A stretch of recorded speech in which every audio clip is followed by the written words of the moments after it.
Heboh, polisi Brazil ungkap desainer Indonesia pesan paket organ manusia. Polisi Brazil tengah mengusut pengiriman paket berisi potongan tubuh manusia berupa potongan tangan dan 3 plasenta yang diduga dipesan oleh seorang influencer dan desainer terkenal asal Indonesia.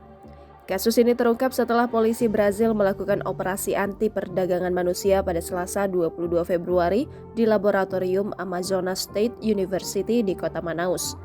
Polisi menyebut paket potongan tubuh manusia tersebut terlanjur dikirimkan ke Singapura.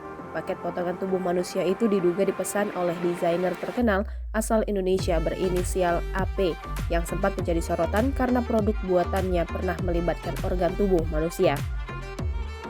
Berdasarkan keterangan tertulis polisi Brazil, organ-organ tersebut diawetkan salah satu profesor di kampus menggunakan teknik plastinasi yang mana organ tubuh asli seseorang diisi silikon serta epoksi agar tidak membusuk.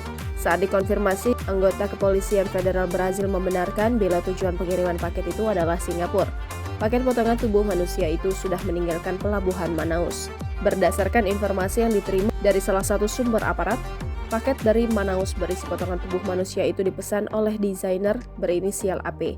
Sang desainer beberapa kali terlibat kontroversi, salah satunya karena pernah membuat tas jinjing dari bahan tulang manusia. Desainer berinisial AP yang dimaksud ini diduga adalah Arnold Putra. Di akun Instagramnya, Arnold Putra pernah memamerkan membuat tas jinjing dari bahan tulang manusia.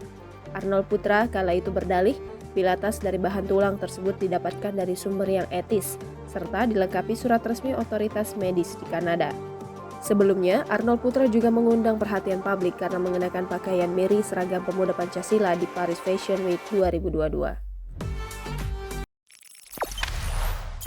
Jangan lupa subscribe, share, komen, dan like ya!